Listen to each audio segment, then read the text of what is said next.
तो हाँ जी, देखो जी, आपका नाम है शिव कुमार और ये आपकी जन्म कुंडली का चार्ट है। कुंडली आपकी बनी है मिथुन लगन की। राशि आपकी है मीन। अगर आपकी मैं कुंडली की बात करूं, कुंडली कैसी है, तो ग्रह अच्छे भी हैं, कुछ ग्रह आपके मुझे खराब भी लगे हैं, जो कि मैं पूरा आपको विस्तार से समझाऊंगा। और जो आपके सवाल हैं, आपने मुझे बोला है कि आपको धन संबंधी काफ़ी दिक्कतें आ रही हैं, काम काज नहीं हो चल रहा और आपका विवाह नहीं हो रहा। ऐसी दिक्कतें क्यों आ रही हैं, मैं पूरा आपको विस्तार से अभी समझाऊंगा। लेकिन उन चीज़ों को बताने से पहले आपको मैं थोड़ी सी पहले बेसिक जानकारी कुछ समझाऊंगा। तो बेसिक जानकारी ये है कि जो कुंडली होती है, इसमें टोटल 12 घर होते हैं। तो 12 घर मैं लिख देता हूँ, आप याद कर लो।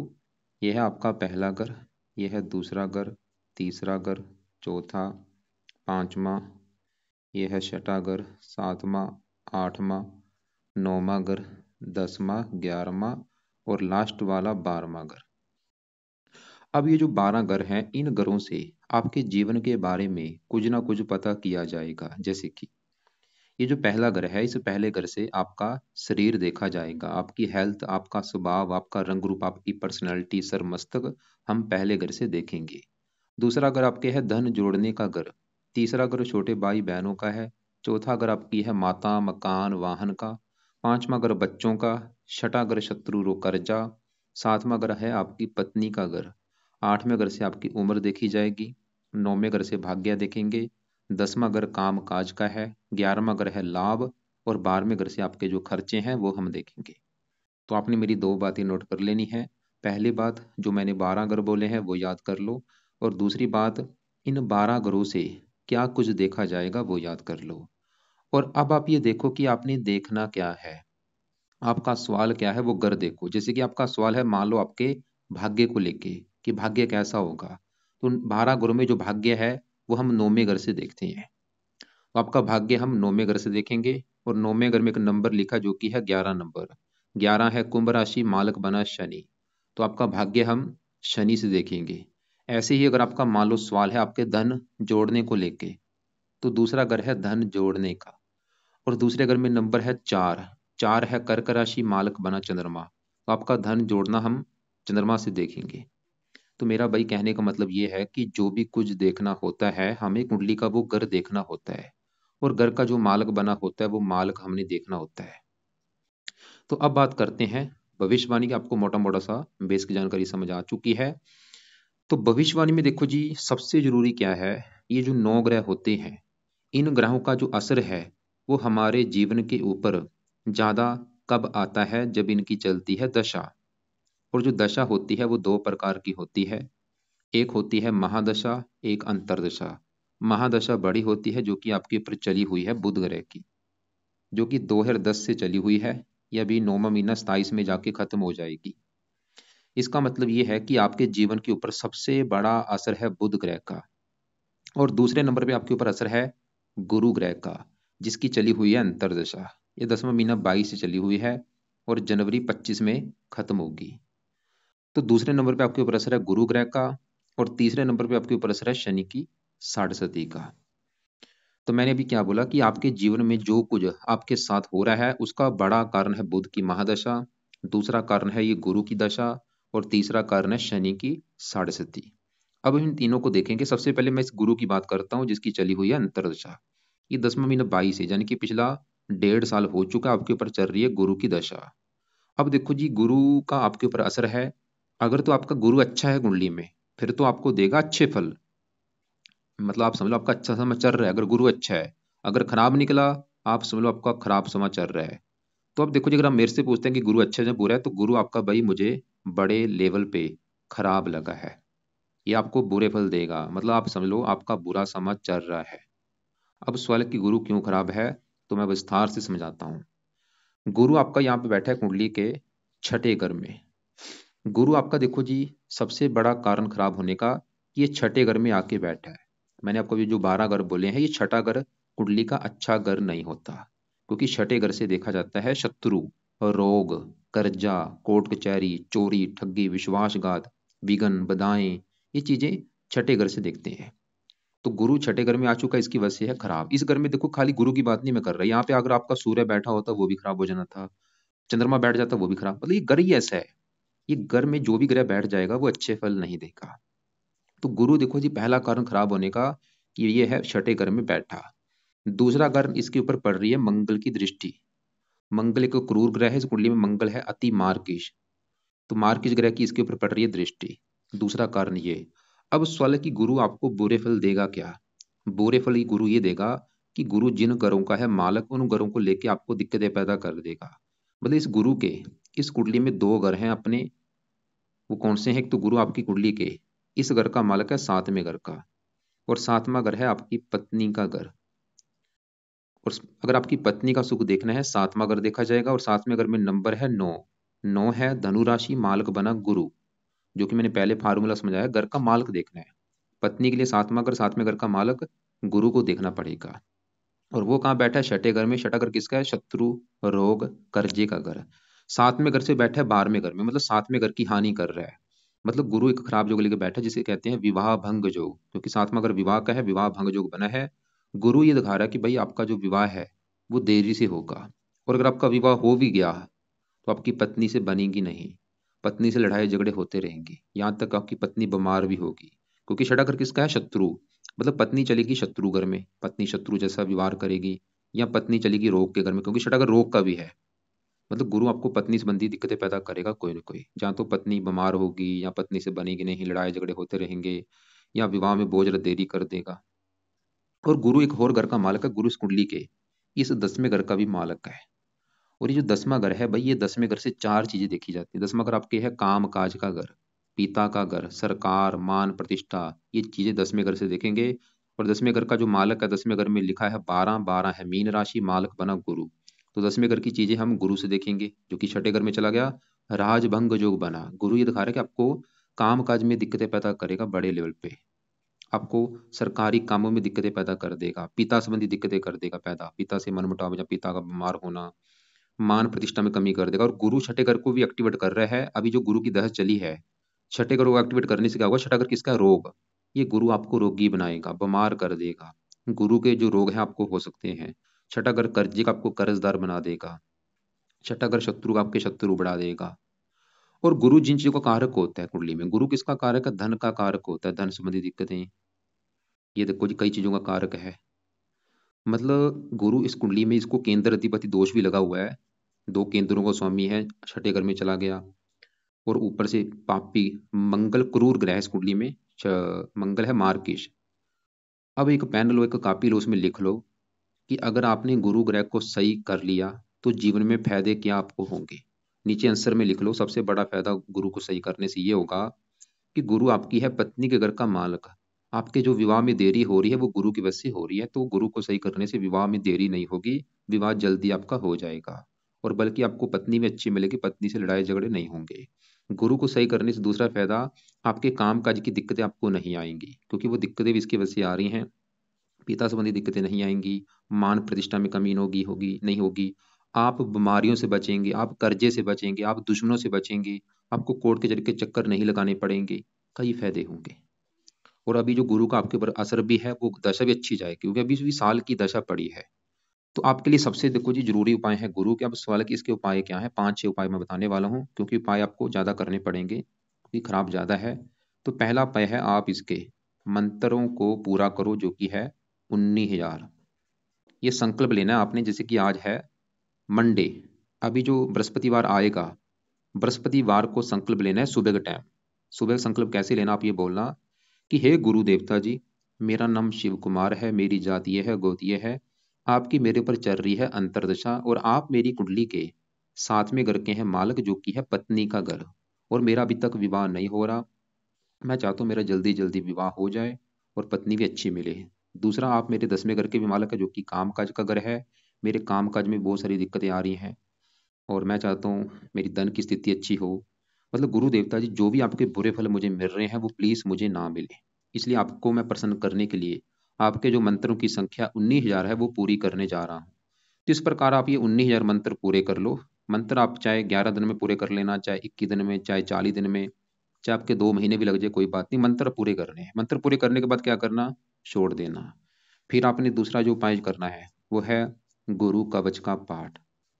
ये 2 मिनट का पाठ है, आपने भाई इस पाठ को रोजाना पढ़ना है, इसको मत छोड़ना। अभी पढ़ो, 3 4 साल 5 साल तक पढ़ते रहो, जब तक आपकी मतलब दिक्कतें दूर नहीं हो जाती। तीसरा पाए, गुरु स्रोत का पाठ पढ़ना है। अब यहाँ पे जो मैंने 2 पाठ बोले हैं, गुरु कवच गुरु स्रोत, 2 2 मिनट के पाठ हैं। टोटल आपके 4 मिनट लगेंगे। पहले मंत्र पूरे करना है, फिर इसके बाद ये पाठ पढ़ने शुरू करने हैं। मतलब मंत्र कंप्लीट करने के बाद ये पाठ पढ़ने शुरू कर देना। चौथा पाए, आप गुरु का दान किया करो। पीले रंग का जो दान है, हर गुरुवार को ज्यादा से ज्यादा 2 किलो 5 किलो 10 किलो पीले रंग की वस्तु का दान अपने करना है, गुरु का मंत्र जप करते करते। इसके अलावा पांचवा पाए, जो कि बहुत अच्छा पाया, वो है आप इसका व्रत रखा करो। कितने व्रत रखने हैं? 11 रख लो, 21 रख लो, 31 रख लो। व्रत में क्या करना है? हर बृहस्पतिवार को, बृहस्पतिवार का व्रत कैसे रखना है, मतलब जिस दिन बृहस्पतिवार होगा, सुबह नहा धो के प्रार्थना करनी। प्रार्थना कहाँ पे करनी? घर में जो पूजा स्थान वहां पे खड़े होकर प्रार्थना करो कि हे बृहस्पति देवता जी, आज आपका दिन है बृहस्पतिवार, और आज आपका मैं व्रत रखने लगा हूँ। व्रत इसलिए रखूंगा क्योंकि आप मेरी कुंडली के 2 घरों के मालक है, पत्नी के घर के और कामकाज के घर के। मेरी ये दोनों को लेकर दिक्कतें आ रही हैं, वो दोनों दिक्कतें दूर हों, पत्नी का सुख अच्छा मिले, विवाह जल्दी हो जाए, और काम काज का सुख अच्छा मिले। और भी आपके जो बुरे फल है वो प्लीज मुझे ना मिले, बल्कि अच्छे फल मुझे दो, इसलिए आपको मैं व्रत रखूंगा। तो व्रत में दिन में खाली फल फ्रूट खा लेना, रात को एक टाइम भोजन करना, रात को जो भोजन करेंगे उसमें नमक का सेवन नहीं करना, और बृहस्पतिवार के दिन आप उसकी कथा भी जरूर सुनना। अब इसके अलावा फिलहाल तो ये पाए आप करो, मतलब मंत्र पूरे करने के बाद कवच स्रोत के पाठ पढ़ने हैं रोजाना, इनको छोड़ना नहीं, दान करते रहना हर गुरुवार को। बाकी व्रत आप रखो जरूर। अब देखो जी, हमने अभी फिलहाल हमने बात की है जो कि आपके ऊपर असर है गुरु का। अब एक आपके ऊपर चल रही है शनि की साढ़े सती। अब सवाल की साढ़े सती क्या होती है? साढ़े सती देखो जी, जब भी लाइफ लाइफ के ऊपर आती है तो बंदे की लाइफ में दिक्कतें पैदा शुरू हो जाती हैं। ये साढ़े सती आपकी चली हुई है, पिछला भी 1 साल हुआ है, 17 जनवरी 23 से चली है। अभी तो भाई 6.5 साल की पड़ी, क्योंकि साढ़े सती 7.5 साल की होती है। ये अच्छी नहीं होती। जब भी आती है लाइफ में दिक्कतें परेशानियां रुकावटें आनी शुरू हो जाती हैं, और आप चाहे नोट कर भी लेना कि पिछले 1 साल से आपकी लाइफ में ज़्यादा दिक्कतें आ रही होंगी, तो इसके क्या उपाय है उसके भी मैं उपाय आपको बाद में बताता हूँ। उससे पहले आपके ऊपर देखो जी बुध की बड़ी दशा भी, इसके भी आपको मैं उपाय बताता हूँ। अब देखो जी, हमने क्या देखा, मतलब आपकी देखो जी सबसे कुंडली में बड़ा ग्रह ये गुरु मुझे ज्यादा खराब लगा है, ये तो कन्फर्म है। अब आपके हम बात करते हैं दूसरे ग्रहों की, जिसमें से आपके यहाँ पे मैं बुध की बात कर लेता हूँ, क्योंकि उसका आपके ऊपर बड़ा असर है। 80% आपके ऊपर वैसे बुध का असर है, और 20% गुरु का। तो सवाल की बुध कैसा है, तो बुध आपका यहाँ पे बैठा है कुंडली के 12वें घर में। अब जो मैंने 12 घर बोले हैं, मैंने आपको क्या बोला था, छठा घर कुंडली का अच्छा घर नहीं होता, ऐसे ही 8वां घर भी अच्छा घर नहीं होता, और 12वां, ये 3 घर अच्छे घर नहीं होते, इन्हें कहते हैं त्रिक भाव। ये जो 12वां घर है, इस घर से खर्चा देखा जाता है, खर्चा हानि दान दंड, हॉस्पिटल के खर्चे, पागल खाना, विदेश यात्रा, जेल यात्रा, हत्या आत्महत्या। इस घर में जो भी ग्रह बैठता है वो अच्छे फल नहीं देता, अगर वो योग लेके बैठा हो, सरल नामक विपरीत राजयोग। तो यहाँ पे देखो शुक्र बैठा है, बुध बैठा है, शुक्र वो योग लेके बैठा है सरल नामक विपरीत, तो शुक्र यहाँ पे तो आपको देगा अच्छे फल तकरीबन। लेकिन जो बुध है, ये आपको ज्यादा अच्छे फल नहीं देगा। बुध अच्छे फल भी देगा, लेकिन समझ लो 100 में से 40% अच्छे फल दे देगा, लेकिन 60% तक आपको खराब फल देगा। ऐसा क्यों है? क्योंकि मैंने क्या बोला, घर अच्छा नहीं है, और ये योग यहाँ पे नहीं बना बुध का, वो जो सरल नाम के विपरीत राजयोग बनता है। तो बुध देखो जी, आपकी कुंडली में बुध इस कुंडली में 2 घरों का मालक है, मतलब इस घर में बैठा है 12वें घर में, किसका घर है? शुक्र का घर है, लेकिन इसके भी बुध के अपने 2 घर हैं कुंडली में। तो बुध आपकी कुंडली में एक तो इस घर का मालक है, चौथे घर का, और ये पहले घर का मालक है। पहला घर चौथा घर दोनों घर है बुध के। जैसे आपका गुरु मैंने बोला था 2 घरों का मालक है, ऐसे ही बुध के भी 2 घर है। तो बुध आपके पहले घर का मालक है और चौथे घर का। अब ये जो चौथा घर है, ये घर है आपकी माता का घर, मकान का घर, वाहन भूमि जमीन जायदाद नौकर चाकर, इस चौथे घर से देखे जाएंगे। और फार्मूला है घर का मालक देखना है, तो चौथे घर में नंबर है 6। 6 है कन्या राशि, मालक बना बुध। तो चौथे घर की चीजें किससे देखेंगे? बुध से। और वो कहाँ बैठा है? 12वें घर में, खर्च के घर में, हानि के घर में। मतलब चौथे घर की चीजें जाके हानि के घर में बैठी है। चौथा घर किसका? माता। माता की हानि, मकान वाहन की हानि। मतलब बुध ये दिखा रहा है कि आपको माता मकान वाहन भूमि जमीन जायदाद नौकर चाकर, इनको लेके दिक्कतें परेशानियां आएंगी। इन चीजों की हानि होगी, या इनके ऊपर खर्चा ज्यादा होगा, क्योंकि 12वें घर खर्चे का भी है। मतलब बुध की वजह से आपको माता मकान वाहन इनको लेके कोई दिक्कतें परेशानियां आएंगी। और चौथा घर होता है जन्मभूमि का। जन्मभूमि चली गई 12वें घर में, 12वां घर विदेश का भी है, ये आपको जन्मभूमि से दूर लेके जाएगा बुध। मतलब जहां पे आपका जन्म हुआ है वहां से आप दूर जाएंगे, ये पक्का मेरे से लिखा लो। जहाँ पे भी जन्म हुआ है उस वो जन्मभूमि आपकी छोड़नी पड़ेगी आपको, और दूर जाना पड़ेगा। दूर जाने का मतलब है चाहे वो कोई दूसरी कंट्री में जाना हो, चाहे आपका अपना ही देश हो।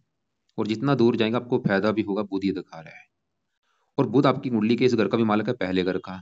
और पहला घर आपका मैंने बोला है शरीर है, सेहत, स्वभाव, रंग रूप, पर्सनैलिटी, सर मस्तक। पहले घर से पहले घर में 3 लिखा, 3 मिथुन राशि, मालक बुध। तो बुध आपके भाई पहले घर का भी मालक है, और पहला घर किसका मैंने बोला, शरीर, सेहत, स्वभाव, रंग रूप, पर्सनैलिटी। तो बुध इन चीजों को भी खराब कर देगा। हेल्थ खराब कर देगा, पर्सनैलिटी खराब कर देगा।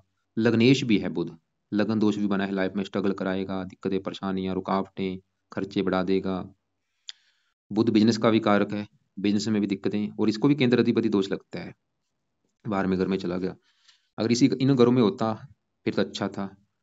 तो बुध की भी जो दशा चल रही है ये भी आपका भाई खराब है। लेकिन अच्छे फल, जैसे मैंने बोला अच्छे फल भी देगा, सवाल की वो अच्छे फल क्या है। अगर आप घर से दूर जाएंगे वहां भी कुछ अच्छा आपके लिए करेगा। जितना घर से दूर जाएंगे वहां पे कुछ फायदा आपको दे देगा। और अच्छा इसके लिए भी, इसलिए भी है क्योंकि साथ में शुक्र बैठा है, और शुक्र इसी घर का मालक है। और बुध शुक्र आपस में वैसे मित्र भी है, कुछ मात्रा में वैसे यहाँ पे लक्ष्मी नारायण राजयोग बनता है।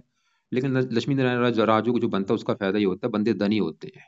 लेकिन देखो जी, आपने तो मुझे बोला कि आप आपकी धन की स्थिति अच्छी नहीं है, तो इसका मतलब वो योग यहाँ पे फलीभूत नहीं हुआ, उसने काम नहीं किया।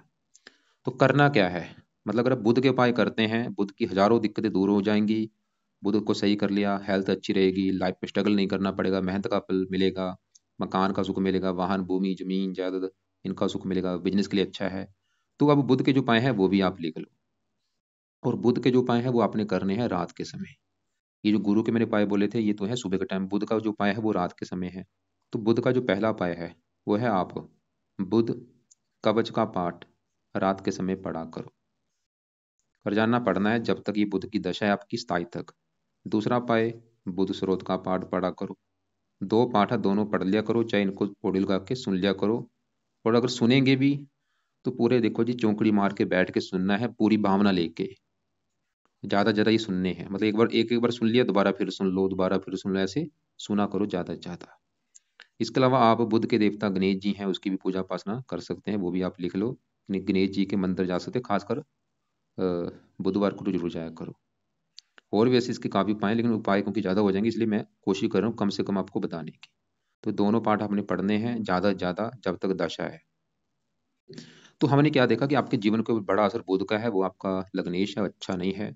गुरु तो आपका है बड़े लेवल पे खराब, बुध चलिए फिर भी इतना नहीं है जितना गुरु है। और 7.5 चल रही है, अच्छी नहीं होती। ये भी लाइफ में जब एंटर करती है तो दिक्कतें, परेशानियां, और आपको मैंने क्या बोला, चाहे नोट कर भी लेना कि 1 साल से आपकी लाइफ में ज्यादा ही दिक्कतें, परेशानियां, रुकावटें आ रही होंगी। तो 7.5 के क्या उपाय है वो भी आपको मैं बताऊंगा। लेकिन उससे पहले हम आपके यहाँ पे बात करते हैं 10वें घर में बैठे चंद्रमा और शनि की, कि ये आपके हैं कैसे। तो आपका देखो जी, जो 10वां घर है, ये घर मैंने क्या बोला था कि आपके है काम काज का घर, पिता का भी घर है, सरकार का भी है, और मान प्रतिष्ठा। और 10वें घर का जो मालक गुरु हम देख चुके, वो तो खराब है भाई। और बैठा भी 14 डिग्री, मतलब जवान है, और वक्री, मतलब वक्री का मतलब होता है ये जो बुरे फल देगा 3 गुना अधिक मात्रा में देगा। तो इसका इसलिए सही होना बहुत जरूरी है। अब देखो 10वें घर का मालक गुरु तो खराब है, अब 10वें घर में चंद्रमा शनि बैठे हैं, इनको भी देखना पड़ेगा आपके काम काज के लिए, पिता के लिए, सरकार के लिए। अब आपको मैं एक एग्जांपल समझाता हूँ। मान लो भाई आपका घर है, मैं आपकी बात कर रहा हूँ, आपके घर में कोई आपका दोस्त आके घर में बैठ चुका है, कोई आपका दोस्त आपके घर में आ गया। अब जो दोस्त है वो आपके घर में आया होगा, वो आपके घर का अच्छा करेगा, घर का कोई नुकसान नहीं करेगा घर का, बल्कि घर की सफाई रखेगा, देखभाल करेगा, क्योंकि आपका दोस्त है, घर में मेहमान बन के आया है। लेकिन उसी दोस्त के साथ एक आपका दुश्मन भी आ चुका है। तो अब जो दुश्मन है आपका वो आपके घर का तो नुकसान करेगा, घर में सामान तोड़ देगा, टीवी तोड़ देगा, फ्रिज तोड़ देगा, और आपके दोस्त के साथ भी लड़ाई झगड़े करेगा। वो काम यहाँ पे होगा 10वें घर में चंद्रमा शनि के साथ। ये जो चंद्रमा है, ये जो बैठा 10वें घर में, किसका घर था, ये गुरु का घर, और चंद्रमा गुरु का है मित्र। मतलब आपका जो चंद्रमा है वो तो बहुत अच्छा है, वो 10वें घर में अपने दोस्त के घर में बैठा है, 10वें घर का कर रहा है अच्छा। लेकिन इसी घर में जो शनि बैठा है, शनि गुरु का है दुश्मन। तो शनि 10वें घर का करेगा सत्यानाश, और साथ में जो चंद्रमा बैठा है उसको भी खराब कर रहा है, इसे कहते हैं विष दोष बना हुआ है। क्योंकि चंद्रमा शनि जब एक साथ बैठते हैं विष दोष बन जाता है। तो पहले यहाँ पे मैं समझाता हूँ कि चंद्रमा के अच्छे फल है क्या। लेकिन जो अच्छे फल है उसमें कमी आ रही है थोड़ी सी, शनि के साथ बैठने की वजह से। चंद्रमा देखो जी आपकी कुंडली में 10वें घर में बैठा है गुरु के घर में, लेकिन चंद्रमा का जो अपना घर है वो है ये दूसरा घर। और दूसरा घर है आपके धन जोड़ने का घर। 11वां घर है कमाने का, दूसरा घर है धन जोड़ने का। दूसरे घर में लिखा है चार, चार कर्क राशि है, मालक चंद्रमा, तो धन जोड़ने के लिए चंद्रमा को देखना पड़ेगा। दूसरे घर से बैठा है 9वें घर में, चंद्रमा ये दिखा रहा है कि आप काफी धन जोड़ेंगे, काफी बैंक बैलेंस होगा, धन की कमी नहीं रहेगी। बल्कि और कैसे धन आएगा, आपके काम काज के द्वारा। चंद्रमा ये दिखा रहा है कि काम काज का सुख अच्छा है, पिता के लिए अच्छा है, मान प्रतिष्ठा अच्छी, और चंद्रमा के जुड़े काम से भी आप धन कमा सकते हैं। मतलब चंद्रमा अच्छा है, लेकिन अच्छे फल जैसे मैंने बोला वो कमी आ चुकी साथ में शनि की वजह से। और शनि इस कुंडली के बैठा है 10वें घर में, दुश्मन के घर में, लेकिन शनि के जो अपने घर है, एक तो ये इस घर का मालक है 8वें घर का, और ये 9वें घर का। 9वें घर से देखा जाता है भाग्य, भाग्य देखना है 9वें घर से। 9वें घर का मालक कौन है, शनि। कहाँ बैठा है, 10वें घर में, दुश्मन के घर में। और साथ में चंद्रमा बैठा है, विष दोष बना है, और शनि आपका बल भी कम लेके बैठा है 0 डिग्री। मतलब शनि एक तो आपका दुश्मन के घर में, ऊपर से वो बलहीन है। मतलब शनि को हम अच्छा नहीं मानेंगे, क्योंकि पीड़ित भी दोष भी बन चुका है। तो शनि आपको क्या करेगा, एक तो आपके भाग्य की हानि कर रहा है कि भाग्य साथ नहीं देगा। सबसे ज्यादा चंद्रमा शनि का जो बुरा फल है 10वें घर को लेके होगा। 10वां घर काम काज का, आपके काम काज में शनि भी दिक्कतें पैदा करता रहेगा। 10वां घर पिता का है, पिता संबंधी दिक्कतें पैदा करता रहेगा। सरकार का है, सरकारी कामों में दिक्कतें। और शनि की 10वीं दृष्टि पड़ रही है 7वें घर के ऊपर, पत्नी घर के ऊपर। शनि भी देखो जी, जब भी 7वें घर को देखता है विवाह में देरी कर देता है। तो अगर आपके विवाह में देरी हो रही, वो एक कारण शनि भी है। अब यहाँ पे देखो, एक पेन लो, कॉपी लो, उसमें लिख लो, दोबारा लिखो। ये सच में लिख लेना, ये मत सोचना कि वैसे मैं बातें बना रहा हूँ। भाई लिख के रख लोगे, आपको क्लियर पता होगा कि आपके गोल क्या है, क्या करना है, डायरेक्शन क्या है, कहाँ जाना है। लिख लो कि शनि ग्रह को अगर सही कर लिया जीवन में फायदे क्या होंगे। नीचे आंसर में लिखो, सबसे बड़ा फायदा शनि को सही करने से, आपकी जो शनि की 6.5 चली हुई है, वो 6.5 का बुरा फल आपको नहीं मिलेगा, बल्कि शनि अच्छे फल देगा। दूसरा फायदा लिखो, शनि को सही करने से शनि आपका भाग्यश है, आपका भाग्य कदम कदम पर साथ देना शुरू हो जाएगा। तीसरा फायदा, शनि को सही कर लिया, आपकी काम काज की दिक्कतें आपको नहीं आएंगी, पिता संबंधी दिक्कतें नहीं आएंगी, सरकारी कामों में दिक्कतें नहीं आएंगी, मान प्रतिष्ठा में कमी नहीं होगी। इसके अलावा एक और फायदा लिखो, आपकी कुंडली में जो विष दोष बना है वो विष दोष नहीं बनेगा। और शनि आपके, क्योंकि पत्नी घर को देख रहा है, वो भी थोड़ा सा विवाह में देरी का कारण बना है, विवाह में देरी नहीं होगी। और भी कई फायदे, चौथे घर को भी देख रहा है, मतलब हजारों फायदे हैं। तो शनि को सही कैसे करना, अब ये भी लिखो। वैसे तो काफी उपाय हैं, लेकिन मैं सिर्फ आपको 2 उपाय बताऊंगा। पहला जो शनि का उपाय है वो है, रात के समय शनि चालीसा का पाठ आपने पढ़ना है रोजाना। जो मर्जी हो जाए जरूर पढ़ा करो। और ये कब तक पढ़ना, भी पढ़ो 5-6 साल तक पढ़ो, क्योंकि 7.5 अभी 6.5 साल की पढ़ी है। दूसरा उपाय, हर शनिवार को शनि मंदिर माथा टेकने आपने जाना है। अगर आपके घर के आसपास शनि मंदिर है फिर तो रोजाना जाया करो, अगर घर से दूर है तो शनिवार को जरूर जाओ। और वहां पे जब जाएंगे, प्रार्थना क्या करना कि हे शनि देवता जी, आपके मैं मंदिर इसलिए आया हूँ क्योंकि आपकी मेरे ऊपर चल रही है 6.5, और आप मेरी कुंडली के भाग्यश भी हैं। मैं चाहता हूँ मेरा भाग्य साथ दे, 6.5 का बुरा फल ना मिले। मेरी मतलब अपनी दिक्कतें बोलो वहां पे जाके, कि मेरी ये दिक्कत है, धन संबंधी दिक्कत है, मेरा विवाह नहीं हो रहा, मतलब मेरी मेरी ये दिक्कतें दूर हो शनि देवता जी, इसलिए आपके मैं मंदिर माथा टेकने आया हूँ। तो ये 2 उपाय आपने भाई करने हैं। शनि चालीसा रात के समय पढ़ना है, ये बुध कवच बोला है, स्रोत बोला है, ये भी रात के समय। ऊपर वाले उपाय सुबह के हैं, ये रात वाले हैं। बाकी यहाँ पे राहु बैठा है 5वें घर में, ये वैसे तकरीबन अच्छा है, लेकिन थोड़ा सा बुरा फल देगा। अच्छे फल ये देगा, 5वें घर में शुक्र की राशि है, मित्र राशि। 5वां घर पढ़ाई का होता है, संतान बुद्धि का, बुद्धिमान बना देगा, पढ़ा लिखा बना देगा, संतान का सुख अच्छा है। लेकिन ये शुक्र राहु क्या करता है, जब भी 5वें घर में होता है लड़कियां ज्यादा पैदा कर देता है, लड़के कम होते हैं, लड़कियां ज्यादा होती हैं। और हो सकता है आपकी पत्नी का गर्भपात भी करा दे, या संतान ऑपरेशन के द्वारा हो, या संतान में देरी हो। 5वीं यहाँ पे पड़ेगी मित्र राशि, लगन को देख रहा है, उच्च राशि, इन घरों का अच्छा, बुद्धिमान, ये अच्छा है वैसे। बाकी यहाँ पे मंगल की बात करूँ, मंगल अच्छा भी है बुरा भी है। मंगल आपकी कुंडली के 6ठे घर का मालक है, और मंगल है 11वें घर का मालक, जो कि है 11वां घर, आमदन, इच्छा पूर्ति, लाभ। 11वें घर में एक लिखा मालक मंगल, तीसरे घर में बैठा है मित्र राशि। ये मंगल अच्छे वाली ये देगा, आपको बहुत ज्यादा मेहनती बनाएगा, साहसी बनाएगा, उद्यमी बनाएगा। और आप अपनी मेहनत के बल पर, उद्यम के बल पर अपनी इच्छाएं पूरी करेंगे, धन कमाएंगे। मंगल ये दिखा रहा है। तो थोड़ा सा अपनी दशा में हेल्थ खराब कर देगा। बाकी सूर्य आपका बड़े लेवल पे अच्छा है, सूर्य पहले घर में बैठा है, यहाँ पे बुध की राशि है मित्र राशि। सूर्य इस तीसरे घर का मालक है, जहाँ पे मंगल बैठा है। तीसरा घर होता है पराक्रम, उद्यम, मेहनत, साहस। तीसरे घर का मालक सूर्य लगन में बैठा है। सूर्य दिखा रहा है कि आप बहुत ज्यादा साहसी होंगे, पराक्रमी होंगे, उद्यमी होंगे, साहस आप में बहुत ज्यादा होगा। और ये अच्छा है, पत्नी के लिए अच्छा है। थोड़ा सा क्रोधी भी आपको बनाएगा, क्योंकि क्रूर है, लगन में बैठा है। आप जिद्दी होंगे, क्रोधी होंगे, गुस्से वाले भी होंगे। अब 12वें घर में जो शुक्र बैठा है, शुक्र आपका वैसे काफी अच्छा है, क्योंकि शुक्र 12वें घर में वैसे भी अच्छा होता है, और यहाँ पे बैठा भी अपनी राशि में है। 12वें घर में बैठ के शुक्र आपको धनी बनाएगा बहुत ज्यादा, वही दिखा रहा है कि धन की कमी नहीं रहेगी, धन खर्च भी होगा लेकिन धन आएगा भी। शुक्र वैसे 5वें घर का भी मालक है। तो ये था देखो जी कुंडली का फल है। बाकी आपके दूसरे ग्रहों को मैंने ज्यादा नहीं कवर किया, क्योंकि जो ग्रह अच्छे हैं ठीक है, जैसे सूर्य अच्छा है, राहु अच्छा है, वैसे मंगल मार्केश है लेकिन ये अच्छे फल भी देगा, थोड़े से बुरे फल भी। गुरु तो बड़े लेवल पे अच्छा है, जो कि मैंने कवर किया है उसको ज्यादा आपका। और तो एक बार मैं फिर रिपीट करता हूँ आपको क्या क्या उपाय मैंने बोले हैं। मंगल का आपको मैंने उपाय कुछ नहीं बोले, सूर्य का कुछ नहीं करना, सूर्य को कभी जल नहीं देना, उसका दान नहीं करना, राहु के कोई उपाय नहीं करने। हाँ, जब संतान पैदा करेंगे उस समय इसके एक बार मंत्र सिद्ध कर लेना, ताकि आपकी पत्नी का गर्भपात ना हो। और शुक्र का कोई उपाय नहीं करना। तो उपाय जो बोले हैं, एक तो आपको मैंने गुरु के बोले ज्यादा से ज्यादा सुबह के टाइम करने हैं। और बुध कवच, बुध स्रोत रात के समय पढ़ना जब तक बुध की दशा है। शनि चालीसा पढ़ो रात के समय, शनि मंदिर जाओ। और बुध के देवता गणेश जी की पूजा उपासना आप कर सकते हैं। और गुरु के ज्यादा उपाय करने, हो सके गुरु का व्रत रखो, बहुत जरूरी है व्रत रखना। और दान करो गुरुवार को। और कवच स्रोत के पाठ ज्यादा से ज्यादा पढ़ने, मतलब एक एक बार पढ़ लिया दोबारा फिर पढ़ लो, क्योंकि 2-2 मिनट के पाठ है।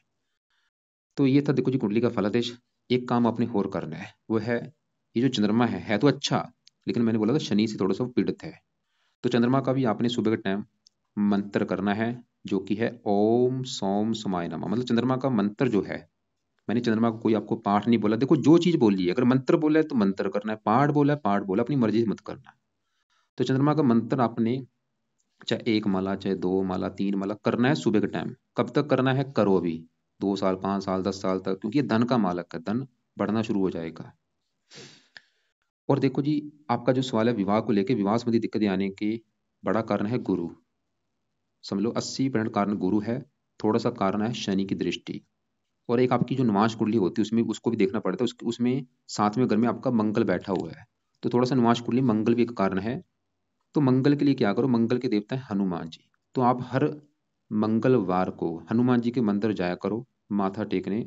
और वहां पे आप हनुमान चालीसा पढ़ के आओ, या बजरंग बाण का पाठ पढ़ो, या आप हनुमान चालीसा रोजाना भी पढ़ सकते हैं उसका, क्योंकि वो 60 के लिए अच्छा होता है। तो यहाँ पे वो भी आप लिख लो, हनुमान चालीसा, चाहे वो सुबह पढ़ लो चाहे शाम को पढ़ लो। लेकिन अगर आपको लगता है कि ज़्यादा चीज़ें हो जाएंगी, तो हनुमान चालीसा चाहे आप 3 महीने के बाद शुरू कर देना, साल के बाद शुरू कर देना, उसको पेंडिंग में रख लो। उसका हनुमान चालीसा मैंने क्यों बोला है, उसका सबसे बड़ा कारण कि आपकी निवास कुंडली में 7वें घर में मंगल बैठा है, और मंगल के देवता हनुमान जी हैं। और वैसे भी जो मंगल है थोड़ा सा गुरु को खराब कर रहा था, ताकि वो बुरे फल इसको ना करे। तो हनुमान चालीसा अगर जाना नहीं पढ़ सकते, मंगलवार को जरूर पढ़ा करो। और हनुमान जी का मंदिर जाया करो माथा टेकने। तो ये चीज़ अगर आप फॉलो भी करते हैं, मैं लिख के दे रहा हूँ, आपकी लाइफ में चेंज आएगा, हजारों दिक्कतें दूर होंगी। बाकी फिर भी आपके जो सवाल होंगे, कोई बात समझ ना लगी हो तो आपने पूछनी हो, कल दोपहर मुझे 1-2 के बीच में कॉल कर लेना, या शाम 6-7 के बीच में कॉल कर लेना। चाहे आज शाम को 6-7 के बीच में कॉल कर लेना, आज दोपहर को मत कॉल करना, कल कर लेना 1-2 के बीच में, या शाम 6-7 के बीच में कॉल कर लेना, या रात 8-9 के बीच में भी आप कॉल कर सकते हैं। दान आपको किसका बोला मैंने, एक तो गुरु का दोल बोला है, पीले रंग का दान। और आपको देखो जी, मैंने दान किसी का नहीं बोला। आप एक दान और कर सकते हैं, वो है आप मंगल का दान जरूर करो। हर मंगलवार को लाल रंग का दान भी कर दिया करो, क्योंकि ये भी थोड़ा सा मार्किश है। तो लाल रंग का दान मंगलवार को करना है, मंगल का मंत्र आप करते करते दान करना है। और गुरु का दान पीले रंग का गुरुवार को किया करो। और पीले रंग का दान आप देखो जी, जैसे मैंने गुरुवार को बोला है, अगर आगे पीछे भी आप कर सकते हैं, मतलब हफ्ते में 3-4 दिन भी कर सकते हैं। अगर आपका टाइम लगे तो हफ्ते में 3-4 दिन कर दिया करो। रोजाना भी कर सकते हैं, जब तक दशा है रोजाना करो, बाद में चाहे कम कर लिया करो। मेरे हिसाब से वैसे ऐसे करो, जब तक ये गुरु की दशा है तब तक पीले रंग का दान रोजाना कर लो, या हफ्ते में 3-4 दिन जरूर करो। तब दशा आपकी खत्म हो जाएगी, उसके बाद भी दान आपने करना है, लेकिन खाली गुरुवार को किया करो बाद में। लेकिन जब तक दशा है तब तक रोजाना करना है। और शनि मंदिर में शनि का दान करने की कोई जरूरत नहीं, खाली माथा टेकने अपने जाना है। पैसे का माथा आप टेक सकते हैं।